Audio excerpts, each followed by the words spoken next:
All right, everybody. We've got another very special guest for y'all this week. Everybody, please welcome to the show, David Hedgecock. Welcome, David. Hey, hey, thanks for having me, Chris. Happy to be here.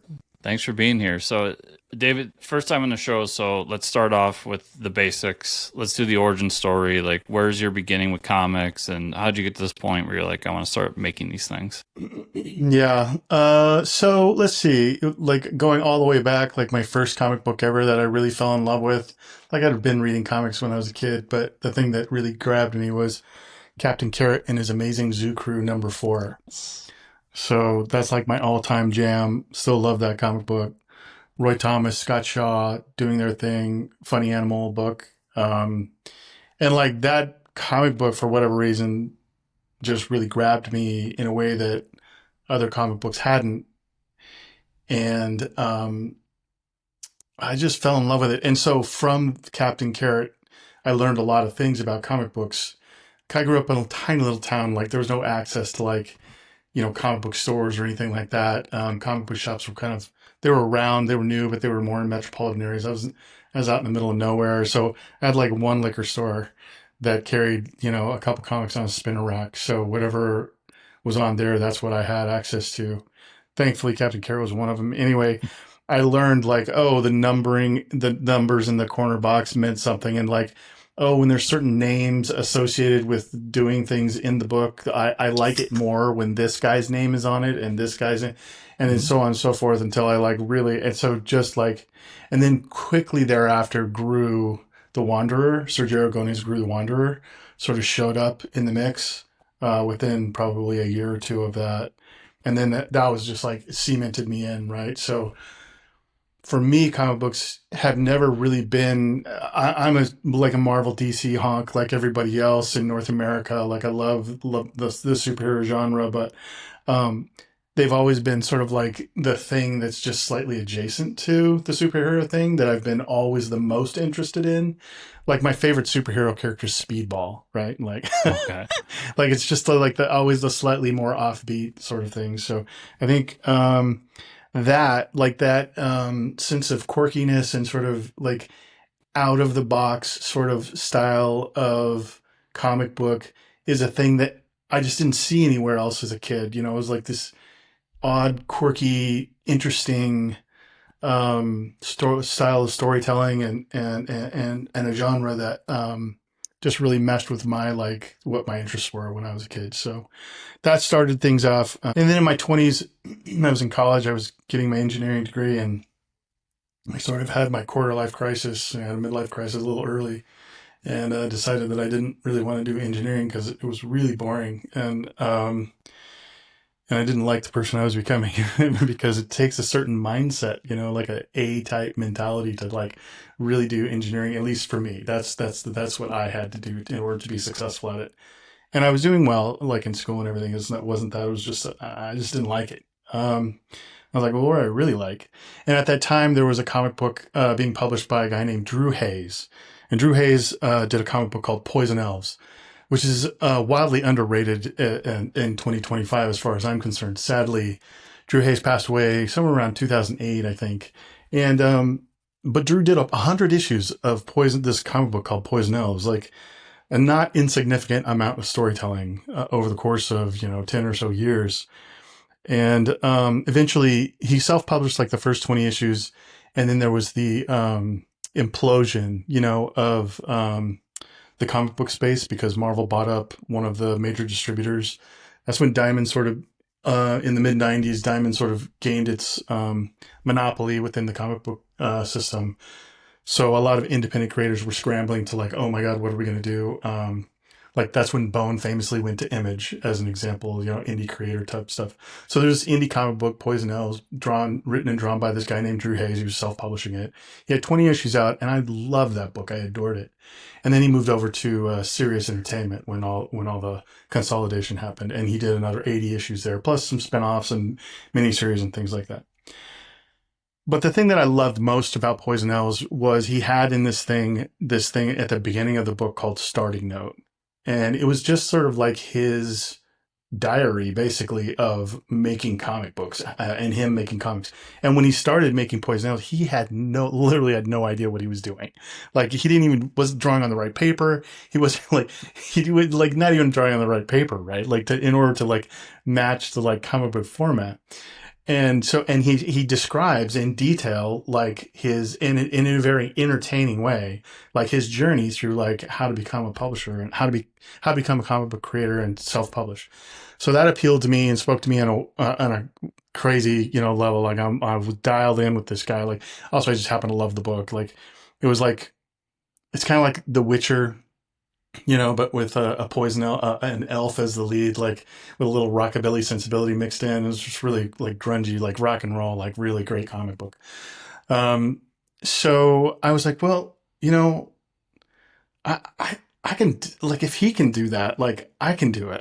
That's what I want to do. I want to do comics, and so that started my sort of journey in the comic book space. I was a comic book artist starting out. When I started, I couldn't even draw a stick figure, but I was determined to figure it out, and so I spent a good 4 years, like just like 8 hours a day, just like drawing everything.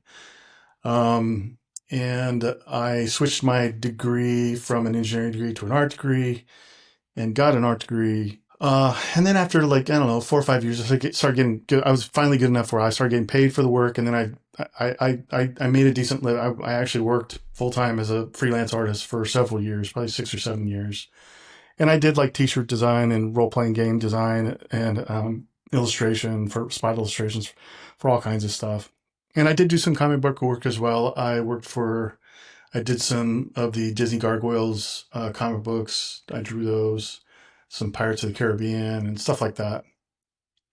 And at a certain point, I just was really interested in the business aspects of the business of the comic book business, and so I moved over to that side of things. I started a comic book publishing company called Ape Entertainment, and Ape Entertainment was responsible for we were focused somewhat primarily on all ages materials, the thing that I thought the market needed at the time. This was in the 2010s ish. And so we were doing all the DreamWorks animation properties. We were doing Kung Fu Panda, Shrek, Penguins of Madagascar. And we did some other stuff like Strawberry Shortcake. We even did a short Richie Rich revival. And we did some digital stuff like Pocket God. So we did great. We had a great business going. I really enjoyed it. At a certain point though, it's a lot of work. So I sold my part of the business and I went to work for IDW Publishing. And so when I joined them, they were about 40 people. The operation was about 40 people. They were like the fifth largest publisher in North America of comic books and graphic novels. I think everybody knows who IDW is: Teenage Mutant Ninja Turtles, Transformers, G.I. Joe, Star Trek, Ghostbusters. We were doing it all when I was there. I joined the team, the editorial team there. Within about a year or two, I got promoted to editor in chief. And then a year or so after that, I was promoted to the associate publisher.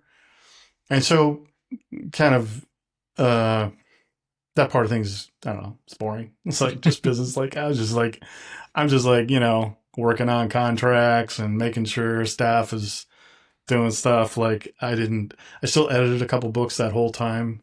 In particular, Dungeons and Dragons, and the Crow comic books were sort of like, I don't know, the things I couldn't let go for one reason or another. So I was edited those almost the whole time.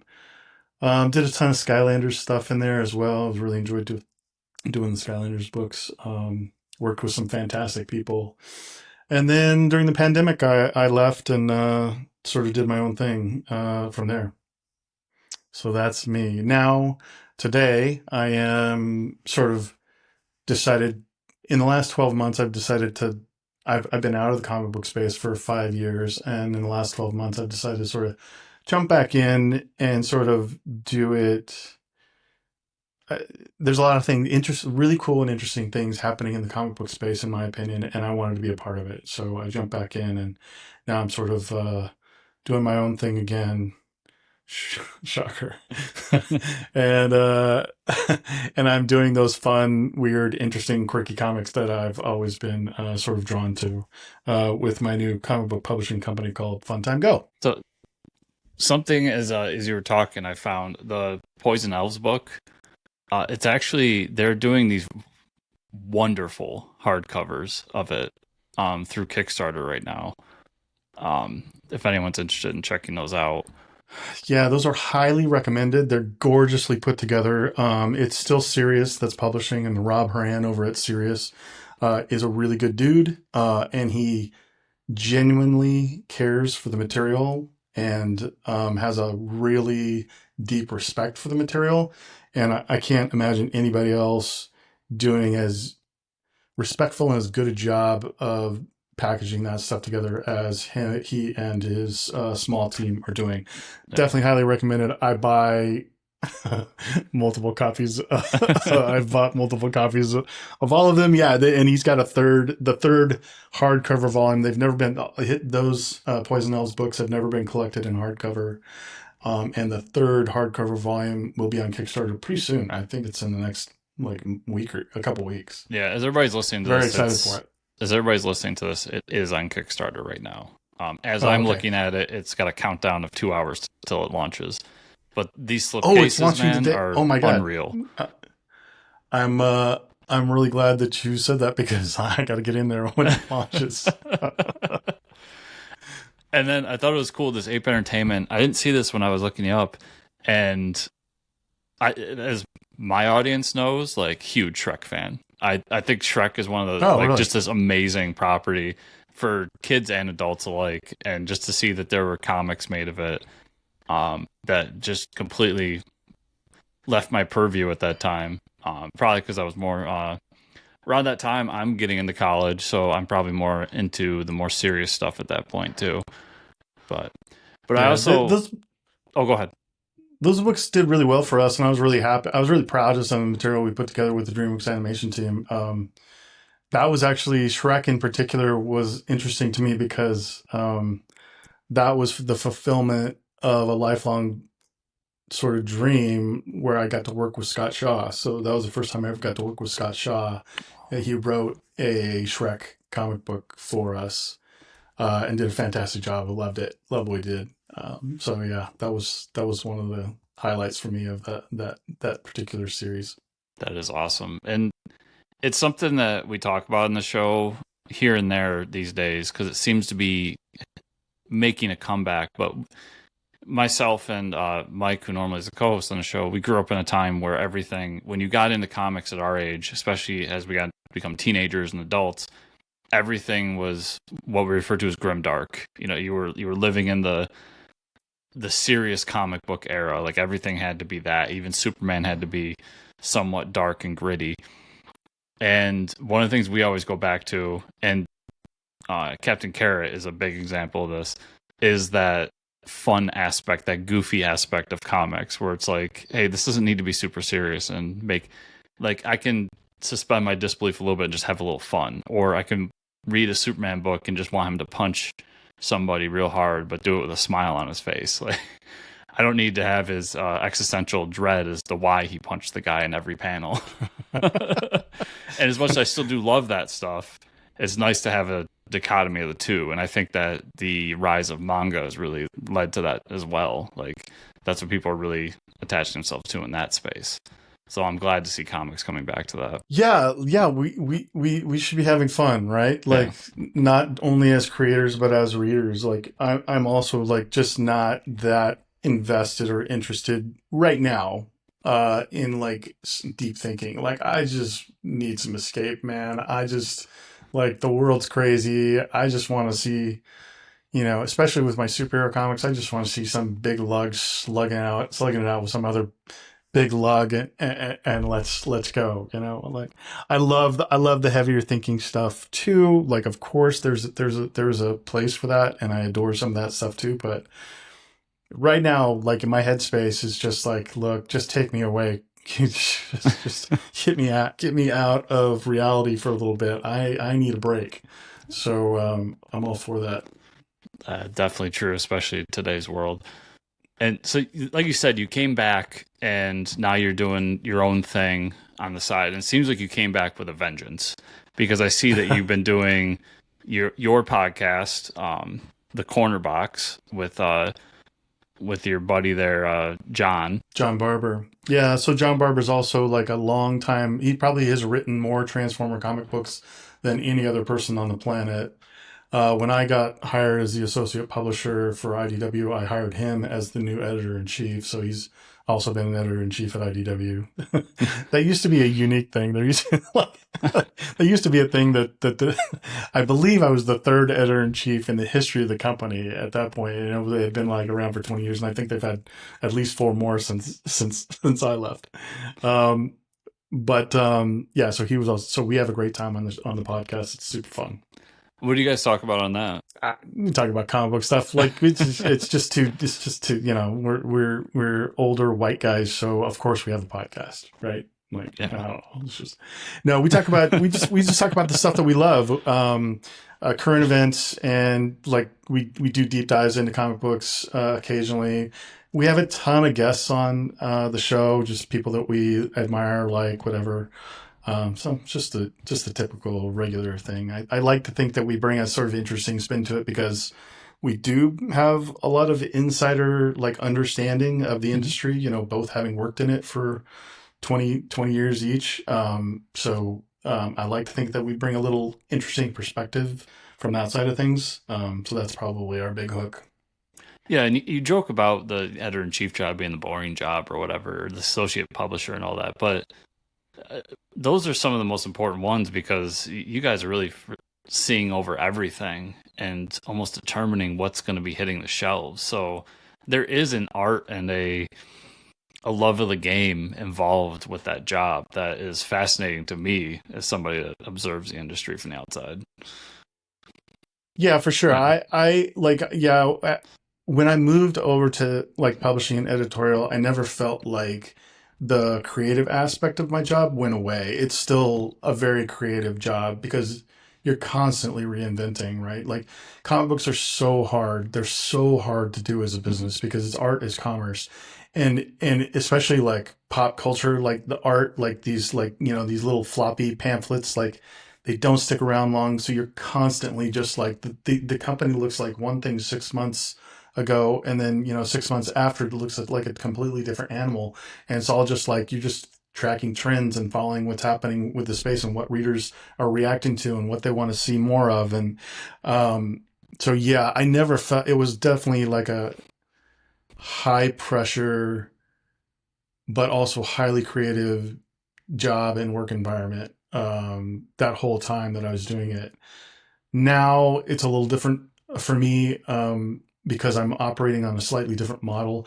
The thing about IDW publishing and traditional comic book publishing is that you've got a monthly grind that you have to hit. Every 4 weeks, you have to have a new product out or you are dead. And in today's day and age, you don't necessarily have to do that model now. You can do other things because you have distribution platforms like Kickstarter and Indiegogo and some of the other boutique marketing and sales niches that you can actually take a little more time, curate the work a little bit more, and build your audience in more meaningful and different ways.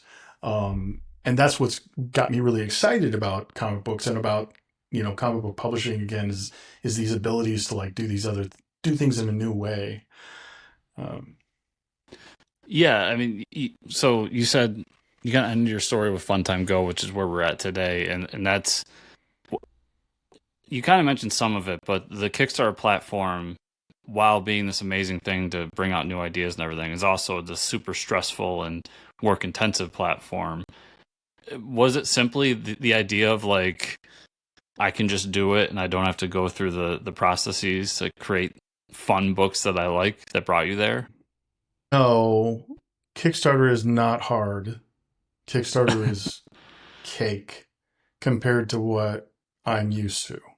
I Okay. think for other people that don't, I am very fortunate and lucky that I've been in the industry a long time and I've sat at a printer, you know, in Korea and watched comic books come off the printer. I know exactly what it looks like, right? Like Mm-hmm. every aspect of, I've written comic books, I've lettered them, I've colored them, I've seen them printed, I've like worked through every single aspect of the business. So when somebody tells me I can just do it myself through Kickstarter and I don't have to deal with a bunch of the middleman, direct market middlemen like comic book shops and distributors, and I can just go direct to consumer, and that's a viable business model, you just cut out so much work for me. Like, no, that's not hard. It's easy. It's very easy, right?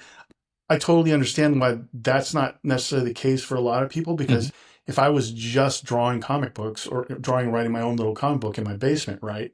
Suddenly I have to produce that, right? And market that. And I don't know what that means. If I'm early in my creative, journey, like I don't necessarily know what those things mean. And so I'm learning all those things for the first time through, trying to make money on a Kickstarter campaign. And that's hard. Like there's a lot of mistakes that you're going to make, right? But I've already made all those mistakes. I made those mistakes 15 years ago. So for me, no, it's very simple, very easy, and I love it. And here's why Kickstarter for me is such an amazing platform, and why I was sort of like, one of the reasons, there was a lot of reasons, but one of the reasons why I sort of said, well, let's give this thing a try. Let's see what this looks like.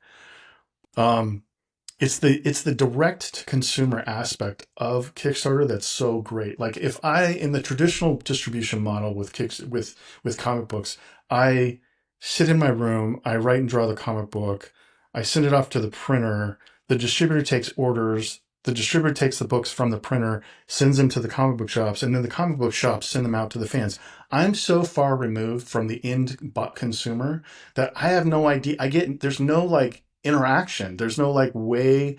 The only possible interaction that I have is a letters page, right? Mm-hmm. Like the hope and prayer that somebody's going to send me a letter. Like in 2025, it just doesn't happen.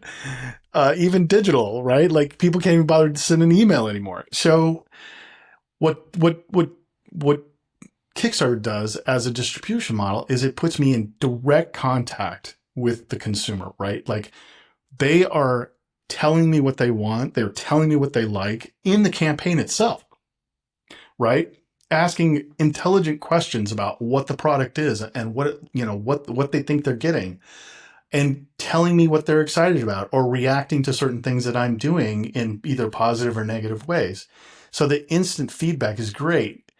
And it's a much more fulfilling interaction for me as a creator, because it's like, everybody wants that like feedback, right? Everyone, especially as a creative person, like you want to know that people are paying attention at least. And so getting that feedback and, in real time and a lot more of it is a really amazing, amazing thing. So I love the idea that I can just go out to the fans directly and say like, hey, what do you think? Like, I want to make a collector box for this book. Do you guys want that? Yes. Okay, great. I'm going to make it. Like, Mm-hmm. hey, I want to make a sticker set. Like, do you guys want that? Do you guys want trading cards? Yes. No. Okay. Yes. Great. We're making trading cards, right? And so that's really fascinating. That's really cool. Like there's not been a distribution model like that in the past. And I love that aspect. I love that I can sign every single copy of a comic book and include a little certificate of authenticity with the comic book, right? That says I signed it. And how am I going to do that in the old distribution model? I can't. I can't do that is the answer to that, right?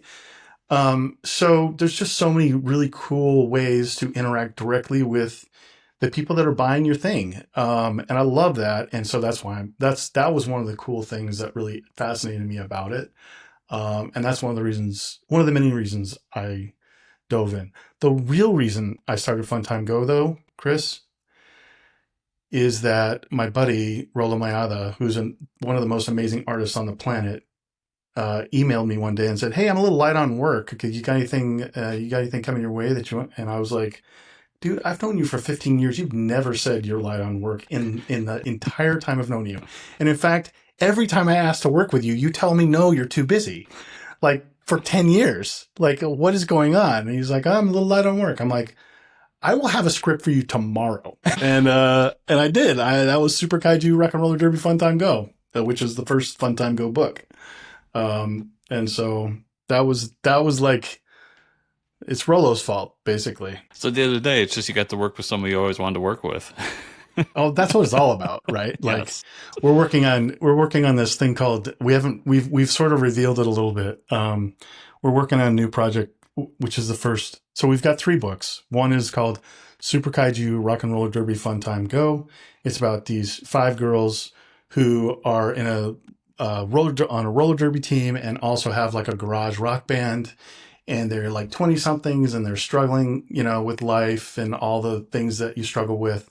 And then a giant super monster kaiju shows up and like, oh, what are we going to do now? And that's kind of so it's sort of, it's sort of it starts out as this sort of like slice of life, piece, and then turns into, uh, Godzilla's destroying the city. How the heck are we going to get out of this sort of thing? So that's Super Kaiju Rock and Roller Derby Fun Time Go. And then the next project that we started was called Miss Mina and the Midnight Guardians. That's the campaign that's up right now. I don't know when this is coming out, but Miss Mina and the Midnight Guardians. It's a steampunk sort of Hammer horror-esque action adventure piece. So Indiana Jones by way of Hammer horror, I guess, is a good way to do it. It's 1801, Mina Murray and her ragtag team of misfit monstrosities. There's a Frankenstein analog and an Invisible Woman and so a Moth Woman and so on and so forth. They're battling the forces of Dracula, who is intent on taking over Europe and the world with himself and his minions, and Mina and her team are kind of the only things that have a chance of stopping him. And so that's Miss Mina and the Midnight Guardians.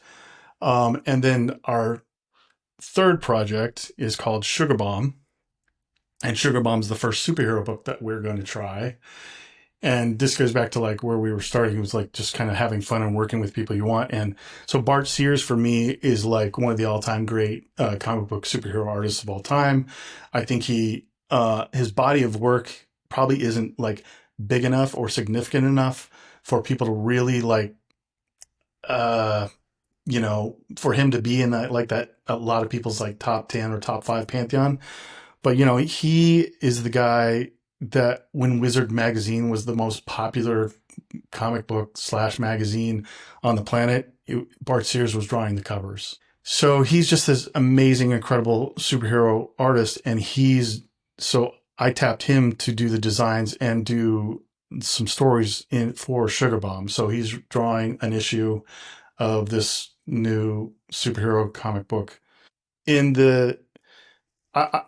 Chris, I think that comic books are the most interesting when they're a little subversive, like when it feels like you're getting away with something when you read them, right? Mm-hmm. Like when I was a kid, I was like, man, I don't think my mom knows that I'm reading this. I don't think like Dark Knight, like Batman Dark Knight is there's a girl with like big X's on her boobs. Like that's not like, I'm 12. I should not be looking at this. Like, but you did, right? You got it. So you feel like you're getting away with something a little bit, right? And like it's a little subversive, and especially superheroes. Like for me, superheroes are always like a little subversive.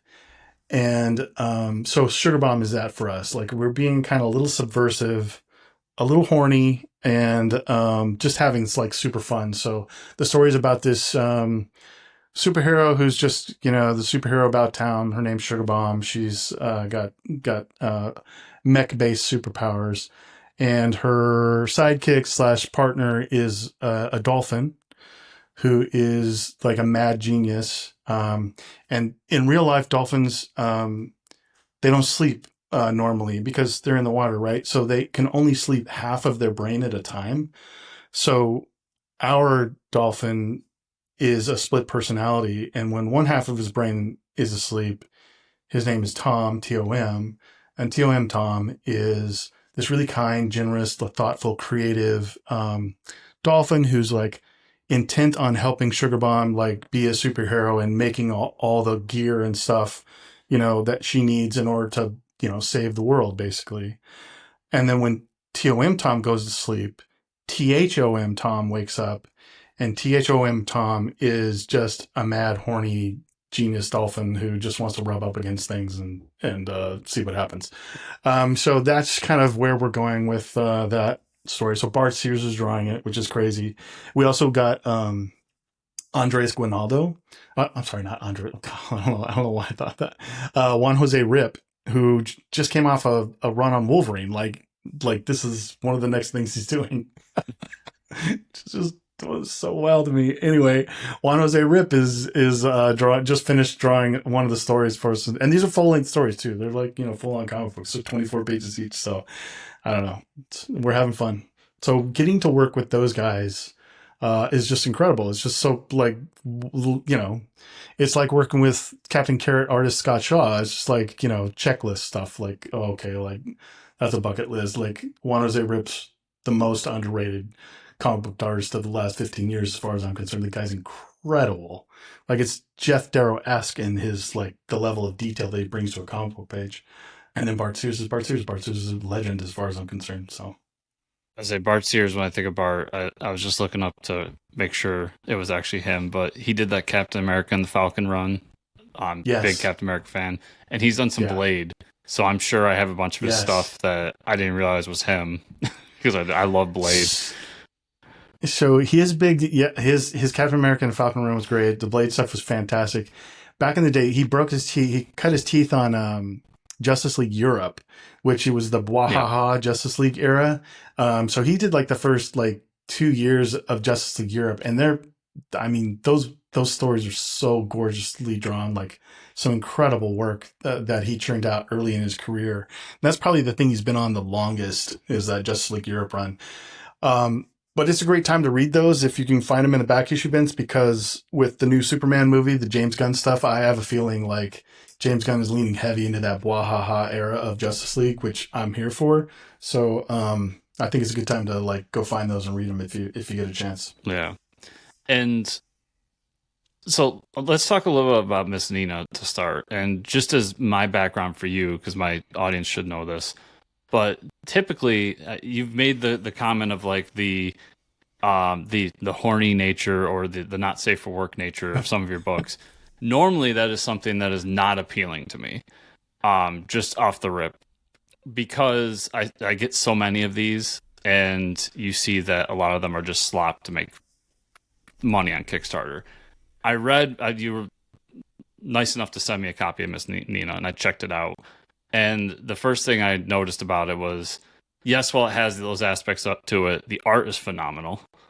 And then as I read it, I was like, oh, there's actually a good story here with characters that I love, like Dracula and Frankenstein, and an interesting new character that you have as your main character there. I guess what was it just that these were the things that you loved about some of those early comics? Like you said, the subverting expectations and all that. Was that part of why you chose to go down that route with the art here? Not super clear, in terms of why did we go In sort terms of of the more, a little, yeah, the more 90s not safe for work style, yeah. yeah. I mean, in a very crass level, that's what works on Kickstarter, right? Hmm. Those kinds of books. Oh, our books are all very we're PG-13 soft art, right? There's not really any nudity. We're always just Yes. teasing, titillating. We're never showing anything, and that's really not the point. Is to do that in a fun way. I think it's okay to be a little horny, right? I was looking the other day at a comic book that was literally the best-selling comic book of 2012 called The Authority. Are you aware of that book? Yep. Okay, so Brian Hitch, the artist, Warren Ellis, the cover to The Authority #1 has a girl who is full on nude with nipples exposed. That's the cover to the best-selling comic book of 2012. It's not even trying not to be a little horny. So comic books have always been that, right? They've Yep. always been a little there's big muscly dudes and hot girls with big curves is a thing. That's part of what superheroes are. Now we don't always acknowledge that, right? Openly, but it's a piece of what comic books are and what is like the human physique is a beautiful thing. Like Hmm. artists are supposed to be, showing the human form and the human condition. That's what part of our job is. So rather than like hiding under that or shying away from that, it's just like, look, just let it be part of what the fun. Like, but let's do it in a way that's, not like gross, right? Yeah. Like let's have fun. Let's not be gross. And so that's all we're doing. So, when you get an artist like the Zhang brothers, when you get an art team like the Zhang brothers, and they draw women beautifully, like their art for drawing girls is like incredible. Like these guys are amazing. Their manga style just mixed with like this like really cool like pinup good girl art kind of style that they've got. So why wouldn't I give them like the thing that they draw the best? Hmm. Like I got to give them that, right? So, but along the way, I'm not really that interested in that, right? Like I'm not, I don't get those kind of comic book. I don't know what those comic books are, like the really like I don't know hard R-rated, comic books, for lack of a better term. That's not my bag. So I'm still going to do what I'm going to do, right? Which is a really fun action adventure piece with a really solid, I hope, strong female character lead, right? Hmm. Or character leads, and just strong characters in general. Female, male, it doesn't really matter to me. I'm just like doing the thing. Um, and just tell a ripping story. Just have a great time, which is what I'm doing. I think these are actually the first comic books I've ever written in a really truly professional manner. Hmm. So it's it is a little me putting myself out there. I'll say when I was going through the Kickstarter initially, and hopefully everybody goes and checks out the Kickstarter as we're talking or when you're done listening. Uh, the thing that you didn't do that I see a lot of the more exploitative Kickstarters do was have the nude cover. And Yeah, I, we don't do those. yeah, so I'll throw that out there first off. But I think when I was reading it, I noticed something that I see a lot in manga, which you mentioned the Zong brothers have a manga style, and I definitely agree with that as I was reading it. And there are moments where it's like, hey, look at this. But like it doesn't distract from the story. It's a part of the art and the style of what they're doing. So it didn't bug me in a sense of as someone who tears away from the people who just put out the nude covers with terrible stories. But to get away from that, I did say your lead character I thought was very interesting. I love the world that you built here because we are in a weird steampunk early America. But Yeah. hey, Dracula's out there, and we've got this dude who became a Frankenstein monster, and we've got this interesting concept of the two lead characters, both the villain from the first issue and the hero. I don't know how much we want to really spoil of that, but I like the dynamic there. And then, hey, why not throw in a giant serpent battle at one point? You do so many fun things in this issue that if you're just following the book and reading along with it, you just have a good time with it, and you introduce a lot of really cool characters in it, Oh, which I really thank you. enjoyed. Thank you. I appreciate you saying that. Thank you, Chris. Yeah. I like for Miss Mina with Miss Mina. Well, with all the books, my sort of like mental mantra is: look, if they're sitting, they can be standing. If they're standing, they can be walking. If they're walking, they can be running. If they're running, they can be jumping. If they're jumping, they can be flying. Right? Like Hmm. I just keep going. Like push it to the next thing. Right? Like what is the thing that's going to keep the energy as high as possible in this thing and keep people like turning the page. And so I'm glad to hear that you're feeling that energy come through when you read it. I wish I could have sent you a physical copy, because the other thing that I love about the fact that we're going through Kickstarter is that I don't have to do traditional, saddle stitch comic books. I Hmm. can do stuff that I think is worthy of somebody's bookshelf. So I'm doing these really deluxe, hardcover, square bound books. They've got these gorgeous dust jackets on them, and then I've got this is oversized, like, well, I don't have a regular comic next, but this is like magazine size. It's not Um, comic book size, and so I get to do, these gorgeous spreads, high end, high quality printing. There's one of my little sketches there. Um, and let's see. Yeah, so just like I don't know, you can't see it, but anyway. So it's just a nice, gorgeous little package too. It's like that was another thing that a Kickstarter allows me to do is to I don't have to do saddle stitch comic books. I don't have to do it every month. I can like put together these like more European style graphic novels and take my time and do it right and build something that is really nice. If I was grinding, on that 4 week schedule, you might not have gotten that giant Titanoboa serpent, in the first book because I might not have had time to think about that. But because I'm on a different schedule, I can think about those things and really, Well, really work it into the. and even as you say that, like this issue that you're putting out is 48 pages, as it says on Kickstarter. When I was reading it, I was thinking this is a bit longer, and that tends to happen on Kickstarter, which is one of the reasons I love Kickstarter as a platform as well as a consumer. But I was sitting there thinking, well, in the traditional 22-page model that we all know and love and deal with on a week-to-week basis at our local comic shop, where because you have an amazing cliffhanger at the end that just like I said, you keep throwing things at us in this issue, and then you throw another one as the big cliffhanger that for me was just like, where's this going? And I was trying to figure out where your cliffhanger would have been in the traditional 22-page model, and how much of that action I would have possibly lost to get to that cliffhanger if it was in the traditional model. Yeah. Yeah, you know, not being not having to conform to like that 20 pages every 4 weeks thing Mm-hmm. also allows me to go like, hey, I want.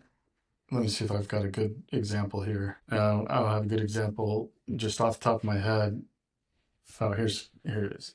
Like, hey, let's do a double page spread, right? Yep. Like, so this thing's got like four double page spreads, like, and you just don't get to do that, when you're doing traditional comics because double page spreads are labor intensive. Like that takes some time to plan out and do right. And not only for the writer, but not only for the artist, but for the writer as well. Like, so, because you have to time things up properly and make sure that, the page turn is correct and all this stuff. Anyway, yeah, you don't get to do that as much like in the direct market model, but with this model you do, and it's fantastic. And I think when you have an artist like the Zhang brothers or Rolamada or Bart Sears, like Mm-hmm. that's what you want. That's what you want. You want to give them the room to like do the thing.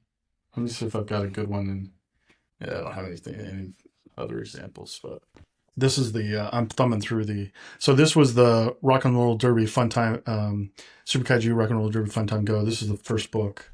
And this was the Zhang brothers did a cover for us. And the cover was so cool. I was like, oh my God, like can you guys do interiors? And they're like, yeah. And they're like, yeah, we do. We would love to do some interiors. I'm like, okay, I'll have something for you next week. And then I didn't know what I was going to give them. And it was Miss Mina and the Midnight Guardians.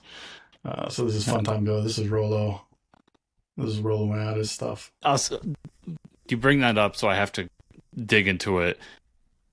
Have you had the story like popping around for a while, or did you literally come up with this? And So Super Kaiju Rock and Roll Derby Fun Time Go has been rolling around my head for a long time. Well before Pacific Rim. So I don't know how long ago that was, but I remember when Pacific Rim came out going, man, that's got some of the stuff that I wanted to do. And I had to actually change some of my stuff to like change it. So when Rolo was like, hey, I need something, and I told him like, hey, I'll have it for you tomorrow, I kind of knew what I was going to do. Yeah. Like the second, like I always knew that he would be a good artist for that. And so I kind of knew. With Miss Mina and Midnight Guardians, I literally was just like, I had nothing. I was just like, I don't know what I'm going to do, but these are the artists that I'm going to work with, and they're amazing, and I want to work with them. So I will make sure that they have something that they really love to draw and that it will be there next week. And I leaned into, I'm a huge like nerd for like 70s like B movie cinema, like blaxploitation films and, kung fu cinema and stuff like that, and hammer horror. And I just love that old kind of crappy movie. Those low budget, they're not crappy, they're just low budget, like movies from like the 70s, and particularly the 70s and early 80s. And so I just was like, man, I'm going to do that. Like, I'm going to really lean into that. I leaned into that a little bit with Super Kaiju Rock and Roll Derby's Fun Time Go, but I really leaned into it with Miss Mina and Midnight Guardians, like the hammer horror and the like Saturday morning kung fu cinema. Like I really leaned into that for my like inspirations on it.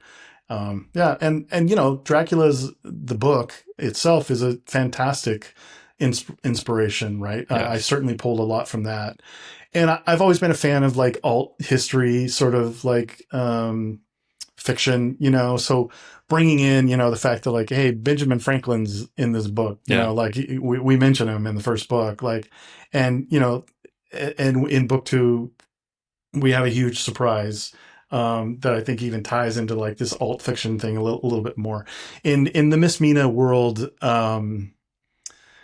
Hero of Alexandria, who is a real person in real life, created a machine called the Aeolipile, which is basically the truly first steam engine ever built. It wasn't like a full-on functioning thing, but it was actually the real prototype for the eventual steam engine.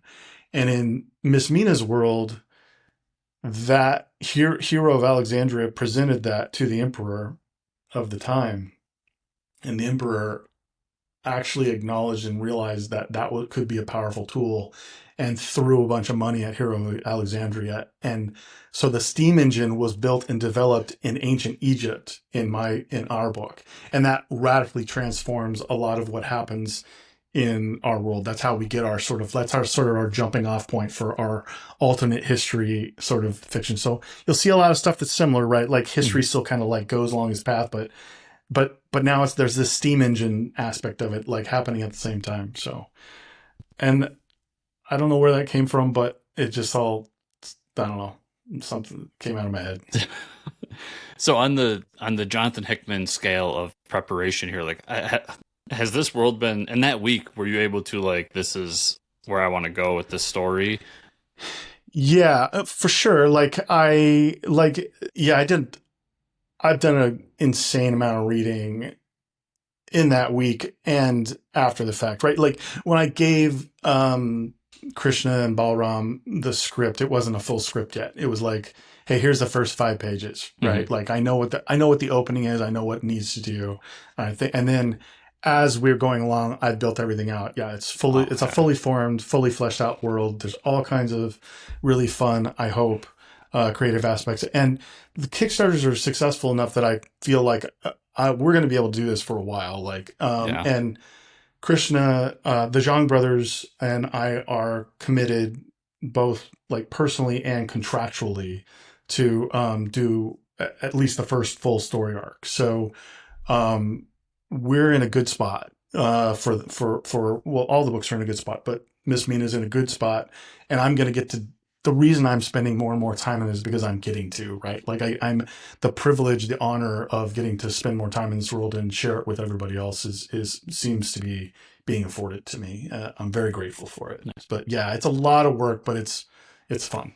So I think there's benefits to every style that you can think of. And the reason I ask is that you throw so much out in this first issue in a good way that I was picking at things throughout it, being like, I wonder, like, I want to see, the relationship between our main character and Frankenstein, what's going on there.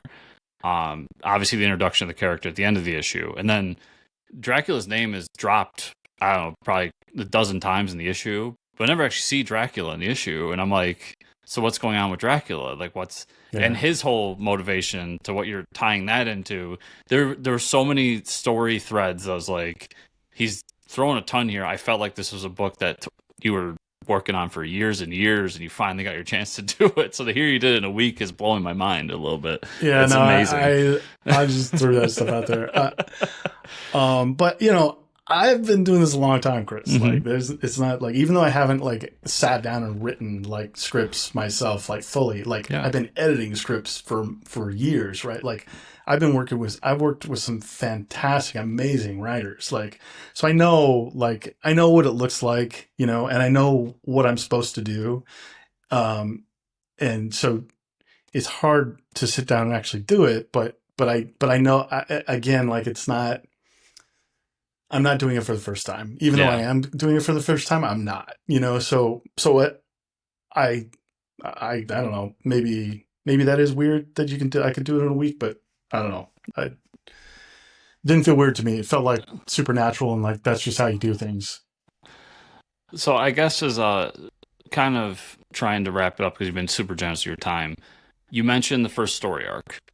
And you've also mentioned a lot like going against traditional models throughout this. What can we expect for the first story arc? 4 issues, 3 issues, 10? Like, what are we thinking? Yeah, so so the first story arc for Miss Mina and the Midnight Guardians is 4 books. And then you'll see in the first book, well, in the first 4 books, there's a B story. There's a short story, like a second story that we put in the back, which is about Hero of Alexandria, Mm-hmm. and his story is going to get folded into the main story by the end, and then we'll see for the books 5 through 8 will be the next story arc, and that we'll see how that all ties together. Like, why are you showing me a story about some dude in ancient Egypt, David? Like, I don't what is this about? What does that have to do with Miss Mina? Well, you'll find out in book 4. Like, by book 4, you'll know, it'll all make sense. You'll be like, oh, like that's why you spend so much time. Yep. So yeah. And that'll be but it will also hopefully be a nice satisfying conclusion of the particular story that we're building. And then, yeah, we're going to sort of like take that B plot, move it up into the A plot, and then explode from there. It's pretty fun and exciting. I'm really happy with where we're going with that. And again, the Kickstarter campaign, we just knocked down our 5th stretch goal. Like, so we're just crushing it on the campaign. It's doing exactly what I hoped it did, or hoped it would so far. If we finish strong, it'll be exactly what I think everybody's expectations were internally, like for what we should have done. But we've got tons of really vocal people talking about it to us and to each other, and then really that's the thing that I love the most. Like I keep saying, like it's just that ability to like just hang out with people and have a good time, and like they're enjoying it. Thank you for enjoying it. You know, it's really gratifying to hear. Like, I don't know you, Chris, and so I was a little worried. Like, oh man, what if he reads it and he's like, this is crap. So I'm glad to hear that you liked it. And yeah, I'm looking forward to making more. And just for people that do end up backing the project, you mentioned stretch goals, and I can tell everybody out there, like, it involves a trading card, a mini print, and all these different things. What's your fulfillment concept? Like, do you throw in a bunch of goodies in there, or are you you paid for the book, here's the book, and then the stretch goals kind of thing? Like, what can people expect when they get their package in a few months? Yeah, so like one of the things that I learned in my other business, non-comic book business, which was a really, really important lesson that I needed to learn that I hadn't learned, is the concept of white glove service. Comic book fans are just, they're not, they don't even know what white glove service is. Like, the comic book industry has been pooping on fans so hard for so long that like we don't even know what it looks like to be treated even like kind of nicely, right? And so when I saw so what white glove service is, like, basically it's like going above and beyond for your members or your consumers or your, you know, the people that are paying you money, going a little above and beyond for them to make them feel like, hey, really appreciate it, right? Like, hey, I really appreciate that you spent that money here, because you could have spent it somewhere else. Mm-hmm. And comic book fans don't get that, right? And so that was another thing that I really wanted to do and really wanted to bring. So is like this concept of like the white glove service. So when I make the print, it's an oversized print, right? And it's on a slightly thicker cardstock cover. Like, when I make these wristbands, these silicone wristbands for the VIPs, like I spend the extra money to make them in the United States, and I spend the extra money to make sure that there's like, you know, there's the right kind of paints and things like that that are like safe for you, basically, so you don't have like, you know, toxic chemicals sitting around your wrist. Like, do people necessarily know that, or like, no, but you know it. Like when you get it, you're like, oh, that's nice. I like that, Yeah, right? this is high Like we've quality. got, yeah, it's a higher quality. I do things like, yeah, you get the trading cards, right? But I'm going to put your trading card in a nice hard plastic sleeve so that when you get it, it's in perfect condition, right? Like it's a 10 of 10 condition when it gets to you. So it's little things like that. And we just don't get that as comic book fans. And I wanted to do that. So I hope that people, when they get their package, they're blown away. Like the idea is you open the box and you're like, whoa, wow, that's cool. I want that. I want you to have a wow. And I have to do that on my side in order to make that happen. So I like to think that we go way above and beyond. I've been told that we go way above and beyond by people who've been doing this for a while, Hmm. to a point that we're doing too much, like we're going too far. But that's what I want, and so that's what we're going to do. So That, I think we're doing a really fantastic job at that. I've got a couple of people that work with me, Murphy Ledke, uh, and Chase Moritz. Chase used to work at IDW. Murphy used to work at. She was with. Oh God, is it Black Ops Publishing? Anyway, one of the major Kickstarter publishers. She was with them for a while. Now she's come work full time with us. And they're fantastic at making sure that everything we do is top notch. yeah. And so I like to think we're doing more. I love hearing that because that's sometimes with Kickstarter, sticker shock is a real thing. And then when you get Yeah, your, you're spending like real money. Like yeah, yeah, well, like look, like I said, like at the end of the day, the book is the thing, right? And I will put my book up against like the quality of the book that I'm hmm making up against anybody. Like the art's great, the story's pretty good, if I do say so myself, and the production quality, I promise you, this is well above industry standards. And I worked in the industry a long time. I know what the industry yeah, standards are, right? So like this is the kind of book that 10 years from now, you're going to open it up. You can like shake it, do whatever you want. And the binding is still going to hold those pages. Like it was kind of just came off the press. yeah, But like we spend the extra money to make sure it does, that it's going to be something you're going to be proud to have on your shelf for a long time. Man, I yeah. feel like I'm really shilling right now, Chris.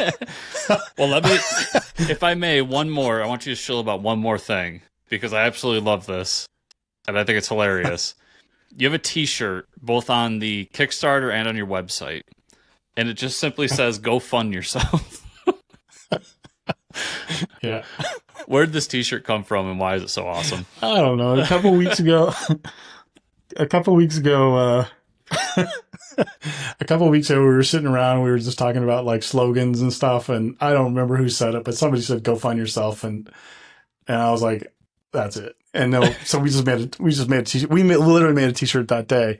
And so what we do with we've got this VIP program that we do for our stuff. It's like, and so if you go on our Kickstarters, if you sign up for our VIP program before the Kickstarter launches, you get this special wristband and you get like special discounts. And I make sure that like your books have like the COAs are like the lowest numbers, and Hmm.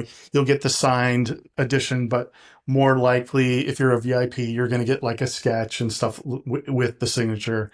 So and then every once in a while, like if you've got a wristband, we'll say, hey, give us your wristband. If you want to trade in your wristband, we'll give you something. So we had this go find yourself. I'm like, okay, I know what we're going to do. We're going to do a limited edition, super exclusive. Like we're going to do 10 of these, right? 10 of these t-shirts. And it says, go find yourself. And it's got like a little thing on the side that says you're a VIP. And so for the first 10 people that turned in their wristband, they got the shirt for free. And we do stuff like that all the time. So it was just a fun way for us to like do something for our VIP backers. And we're doing stuff like that. So we've given away like, exclusive metal prints with exclusive art and stuff like, we do stuff like that. Like every 2 or 3 months we do that. It's like trade a wristband and get something else. So that's why the shirt just came up at all. But the slogan was just like, I don't know. Um, I don't Those know. are sometimes the best ideas, though. Yeah. It's out of nowhere It when you're just, I bullshitting laughed. people. I just laughed, and then so when it makes you laugh, you just got to do it. So yeah, like I said, David, you've been super generous with your time. So anything else you want to say about the book to the audience before we completely wrap up the? Oh, geez. I feel like I have been selling really, really hard to your audience for at least 40 minutes now. So, no, nothing else. I'm really grateful for the time. Chris, thank you for Yeah. letting me chat with you. I am extremely grateful to the people who have already backed my campaign. I hope you do consider backing the current Miss Mina campaign. There's options for adding book one at a very reasonable price. And I feel really confident that if you pick up any Fun Time Go comic books, graphic novels, you're gonna be, it's gonna be worth your money. You're gonna be entertained. So I hope you give us a look. And then outside of the Kickstarter, is there somewhere you want to send people? Like, are you on X, Blue Sky? FunTimeGo.com. Okay, funtimego.com. Yeah, yeah. And then to everybody out there watching or listening, you can find those links in the show notes down below. Most importantly, the Kickstarter campaign, but also the website, and I'll have links to a bunch of their social media as well. So, David, it's been a blast, man. I look forward to Thanks. seeing what you have next for Miss Nina and the rest of your books. And just best of luck with the rest of the campaign. Not really that you need Yeah. it, but best of luck. Appreciate it. Yeah, fun. Book two is already done, so I just turned in the first 10 pages of script for book three already, and Christian's already drawn it. So I already know what's going to happen in book for you in book two, Chris. But yeah, it's going to be a good one. I'm excited to get this campaign over and get it printed. So Awesome.